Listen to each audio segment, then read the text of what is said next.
Hi, today I'm going to be making a corsage and I thought I would bring you along for the journey. So our customer would like a designer's choice with blues, grays, and those were kind of our only parameters that they were asking for, and that it be a wrist corsage. So I'm going to kind of take you through the materials, and then I'm going to show you how to make the bows and kind of assemble everything. So the first thing is to gather our wristlet. This goes on the wrist when we're done, and then the flowers sit on this little clamp here, whatever you want to call it. And then I like using these green silk leaves. We can also use a combination of real leaves as we go, but these really help to get the base of it nice and sturdy. We need scissors, floral shears, and wire cutters. These are all essential to putting the corsage together. We also need floral glue, which is kind of hard to get right now, so we do use it sparingly, but we are starting to see this product rolled back out and we absolutely love this one. And then we also need a glue gun plugged in because I like to glue my leaves to the wristlet. That just helps to really reinforce everything. So I'm going to get my ribbon. I'm going to get you a little closer so that you can actually watch me assemble the bow and everything. So give me just a quick moment. And please don't mind my nails. I have not had a manicure in a little while. But this is the ribbon that I'm selecting. It's kind of like a dusty blue color. You can see it a little better in the roll here than through the sheer wrap. So just because I don't have the dress in front of me, I feel like this is going to match a light blue, a grayish blue, dusty blue, whatever kind of blue you want to call it. So I think that is a good choice. So that's what I'm going to go with. The other thing that I didn't mention is the wire, and this is actually an essential part of making a corsage and bow too.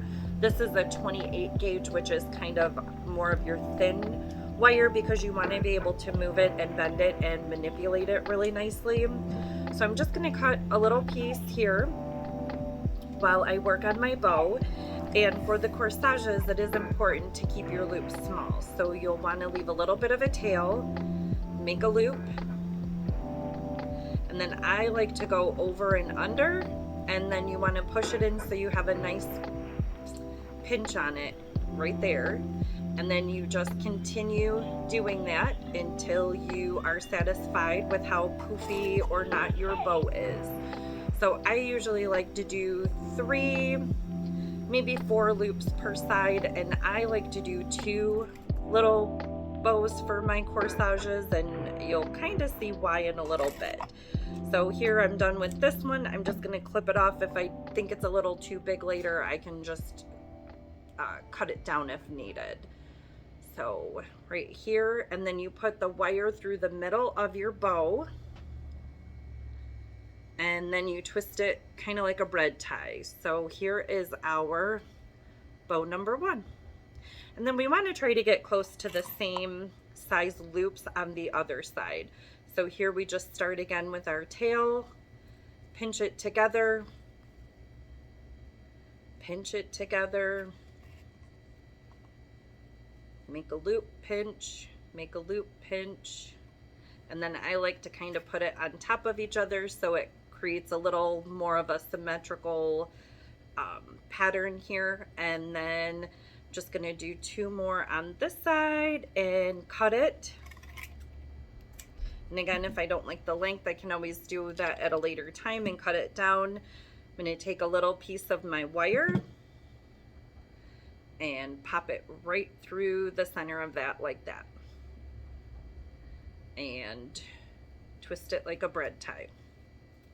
All right, the next step is a pretty important one. So you are going to want to take floral tape, and I know you can get this at the dollar store, but it's not the same as floral quality. A lot of times when you use the stuff from like the dollar store or more of the generic tape, it's almost sticky on both sides, and it doesn't really hold well. So basically what you're doing as you wrap it, you want to bend and pull it, because that's what makes the tape stick to each other. So you try to get as close up here as you can, and then you just kind of run it down the bow. And voila, I have 2 taped bows. Okay, so sometimes people say, well, why does my corsage tape cost so much money? Well, because everything we do is by hand. So the older you get and the more corsages that you do, it does take longer. So again, you know, we do have a lot of product here as well, but it's also the time that it takes to make it. So what I like to do is take one of my green satin leaves and put it as a backer. And then I take another green and put it as my other backer. And that's okay if it's not perfect or the way that you want it to be. It's just kind of holding everything in place right now.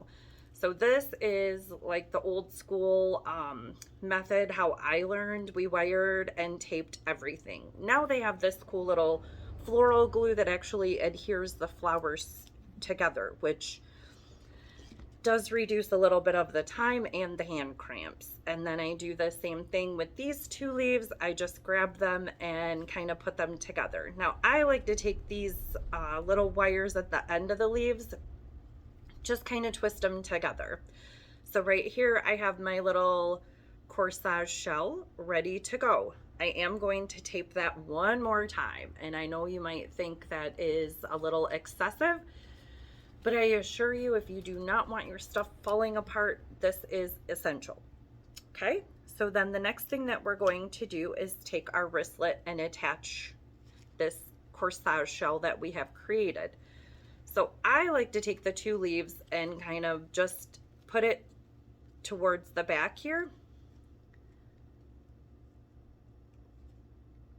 and fold them over. So we're just kind of anchoring it at the top right now, and that's all we're doing. And we just kind of fold it over. You can use needle nose pliers for this too, but after you've been doing it a while, at this point, I don't feel like I need them. And then I like to take just a little dab of hot glue and really get that reinforcement on the back of the wristlet here, so that way the leaves are nice and in place and they're not going to go anywhere. So right there, and then I just added a little bit of glue in the back. Okay, and then in the front, what I like to do is take my stem here, as I'll call it, and just fold it over like that.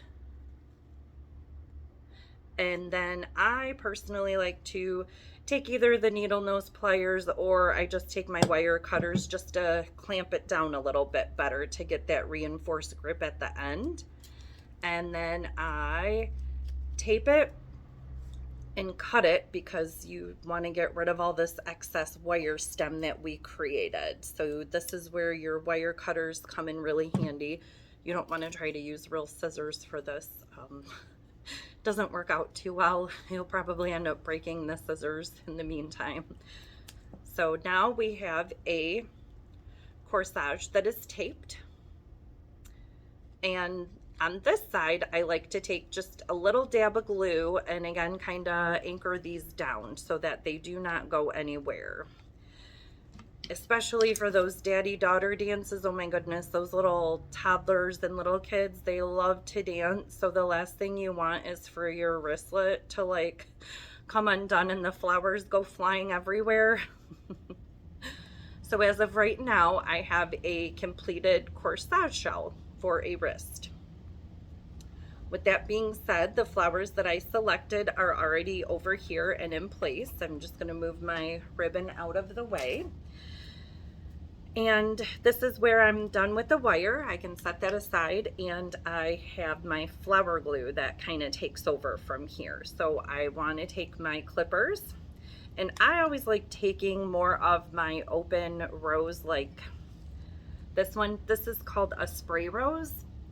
They're obviously not as large as a big rose, but there's a reason you would not want to wear a Ecuadorian rose on your wrist. You would be so annoyed. So what I like to do is remove the guard petals, because you did see that some of them are probably a little damaged, or they have these little shoots that come out of here. And if you don't like them, you can kind of just clip them off or just kind of gently tear them. So now I have my perfect little rose, and I want to cut it but leave a little bit of a stem in there. so that way I have something to add my glue to. And I'm hoping that this does not rush all the way out when I'm trying to do it. So this stuff is really sticky, kind of finicky, especially when you get down to the bottom of it, but we try to use every last little drop that we can of this stuff. It's like gold around here. And I'm just gonna take this, and this is why I like to do my 2 ribbons, so that I can put this right in the center of my corsage, and then you have the spray rose that is facing up, looking at the girl as she's wearing the wrist corsage on her wrist. So this glue does dry pretty quickly. That's another reason why we really like it here in the florist world. And typically, as you're waiting for this to settle up, you can continue working. And I'm just gonna dab a little bit of glue around here, around the stem. I like to go all the way around the stem to make sure that I have it covered. And then I kind of just move my ribbons around a little bit and place the next flower under the ribbon, because if you place it all on top of the ribbon, sometimes it covers it and it gets kind of top heavy. So I am not a fan of that design. So I typically like to scrunch it down a little bit. And I do like using different size spray roses for this, because it does kind of create a different dimension. So this is a smaller, more of a bud, as you would call it. And then I just take my glue, dab it on there. And I kind of like this one to go off to the side a little bit. You can kind of do whatever you want, but I kind of like the little crisscross hatching of the roses. Then I'm going to take another fuller spray rose on the other side, and I'm just going to cut that nub a little shorter because I want this one really tucked in. And I'm going to remove a lot of that because I want to glue to the stem and not the greenery around it. That is kind of important. So here we have our wrist corsage getting set up as we continue to work. And then I just kind of move the ribbon and manipulate it to the way that I want it to go. So here we have the spray roses, the ribbon.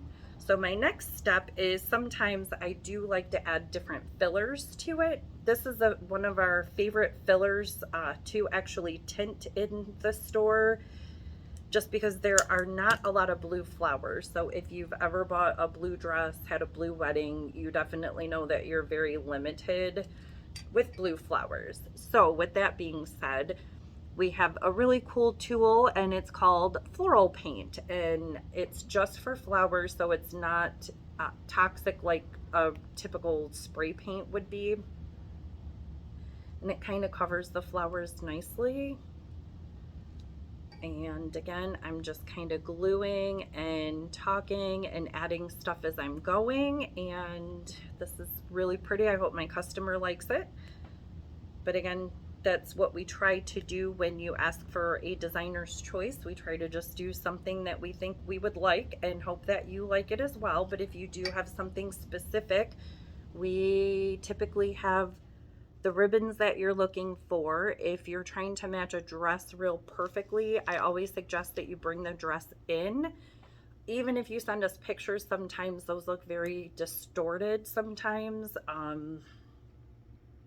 I've definitely got caught a couple times with the dark purple and the navy. So it's usually best, if you're wanting to match it exactly, to bring it in so we can get as close as possible. Otherwise, if you use describing words over the phone, we're usually pretty good with that. If you tell us it's pink, we don't really know what shade of pink, but if you tell us that it is hot pink, we know what hot pink is, baby pink, things like that. So those describing words really help us to visualize what we want to do.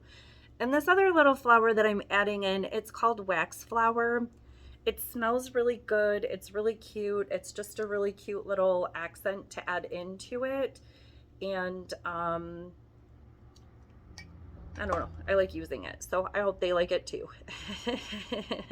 And again, that's what you're getting when you call us and you ask for something to be designer's choice. We just kind of do what we want to do at that point, and we make it look as good as we can with the tools that we have. And I'm just going to add a little bit of a gunny eucalyptus. I know there are different varieties. The gunny eucalyptus is cute because it has a lot of offshoots that are kind of small, so I can cut those and tuck those in really nicely. And I'm getting pretty close to being done here, so I will pick it up and show you the final project in just a minute. But as you can see, there are definitely several steps to creating a corsage. It's not just a prefab, something that we grab and it's already made. Much of it is all still hand done by us, your floral artist, florist. So from here, I'm pretty much done. I'm just going to add a little bit in here, and then I always kind of like to do the spot check just because we are working with glue. We are adding stuff to it, so I always kind of like to double check to make sure that there's nothing to the eye that you can see with the glue, hairs. I don't know what the professional name is, but I think you get my point. If you've ever worked with hot glue, you know what I'm talking about.